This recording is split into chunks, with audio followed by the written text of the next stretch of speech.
కానీ సార్ ఒక విషయం చెప్పండి, మీ సమకాలీకులు ఎన్టీఆర్ గారు కావచ్చు, నాగేశ్వరరావు గారు కావచ్చు, లేకపోతే ఎవరైనా సరే దాసనారాయణరావు గారు, డైరెక్టర్లు, ప్రొడ్యూసర్లు, హీరోలు అందరూ, వీళ్ళందరూ సినిమాలు తీశారు, సంపాదించారు, ఇంకా ఆస్తులు పెంచుకున్నారు, స్టూడియోలు కట్టుకున్నారు, చాలా చేశారు. మీకు ఏనాడు అనిపించలేదా ఇలా చేయాలి, కనీసం పరిశ్రమలో ఏదన్నా ఒకటి చేసుకోవాలి, ఏదైనా చెయ్యాలి, ఒక స్టూడియో కట్టాలి, లేకపోతే మా తమ్ముడిని కూడా పైకి తీసుకురావాలని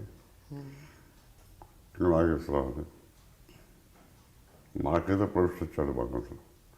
అది వాడిని కూడా అంటే మా ఫాదర్ చనిపోయే ముందు 2 నిమిషాలు చనిపోతారు కదా, చేతులు తమ్ముడు కూడా పైకి తీసుకురావాలని చేతులు చేశాను. 2 మినిట్స్ చనిపోయాడు. ఆ మాట అన్నానని మా తమ్ముడు కూడా పైకి తీసుకురావాలని నేను పెట్టుబడి పెట్టి అన్నీ చేసి 8 పిక్చర్లు తీశాను.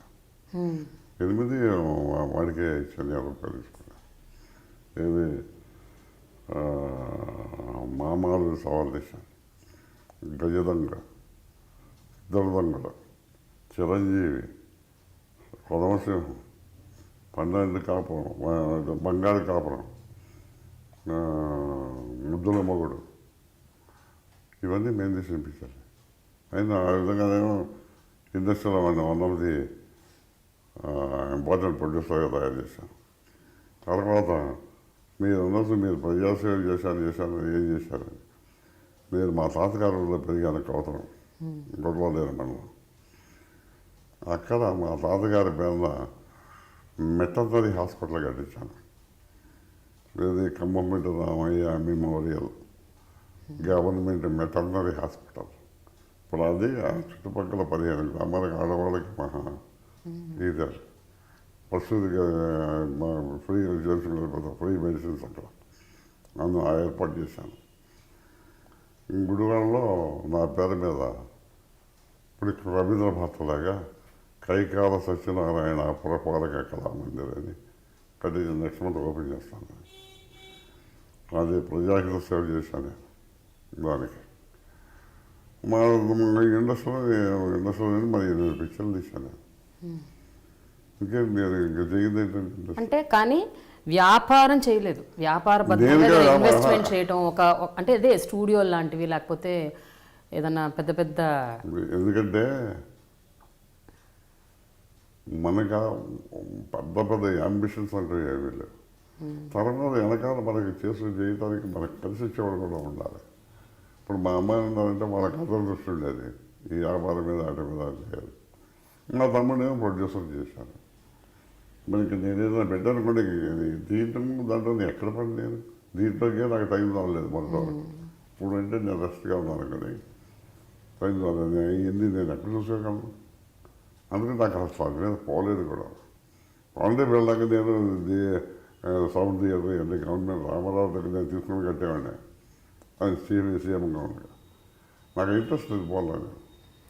అదే కాకుండా ఇప్పుడు చాలామంది వాళ్ళ వారసులను కూడా సినిమాల్లోకి దించుతున్నారు. అంటే యాక్టింగ్ లాగానో, ప్రొడ్యూసర్లాగానో, డైరెక్షన్లోనో, ఎందులో ఒక దాంట్లో ఒక టెక్నీషియన్గానో వాళ్ళ వారసులని ఏదో రకంగా పరిశ్రమలోకి దించుతున్నారు. మీరు మీ వారసులను ఎవరు, మీ 4 పిల్లలు ఇండస్ట్రీలో లేరనుకుంటాను.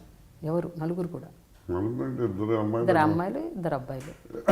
2 అమ్మాయిలు మొన్నటి వరకు మా బ్రదర్లు, మా అబ్బాయి 2 మా ప్రొడక్షన్ చూసుకున్నారు. అమ్మా ఫ్రెండ్స్ అది అయిపోయింది. అది విడిపోయిన తర్వాత ఇప్పుడు మా 2వ మేడం బెంగళూరులో పిక్చర్లు తీసుకున్నాం. ఇండస్ట్రీలోనే ఉన్నది. ఓకే. 2వ పెద్దవాడేమో ఎందుకు నాకు పెద్ద అంబిషన్ లేదు, నాకు కూడా తక్కువ.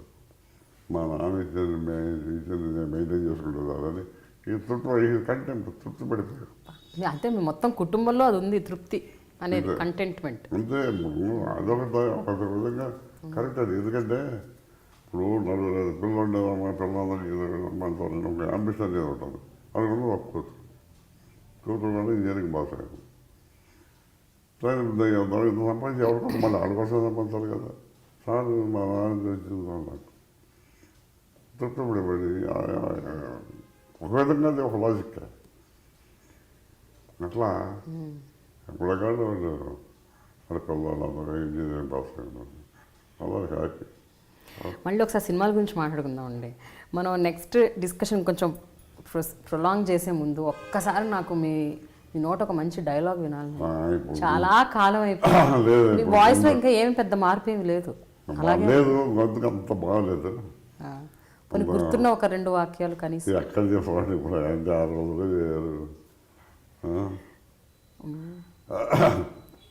కనీసం మీ సిగ్నేచర్ డైలాగ్ అన్నా చెప్పండి యమగోళలోది. యమగోళదా? ధర్మ పరిరక్షణ దురంధరుండ, సకల పాప శిక్షణ దక్షుండ, చండతర దండతర బాహుమండిత విగ్రహండ, నిఖిల చరాచర జీవప్రాణ నిర్మూలన నియముండ యముండ. ఇది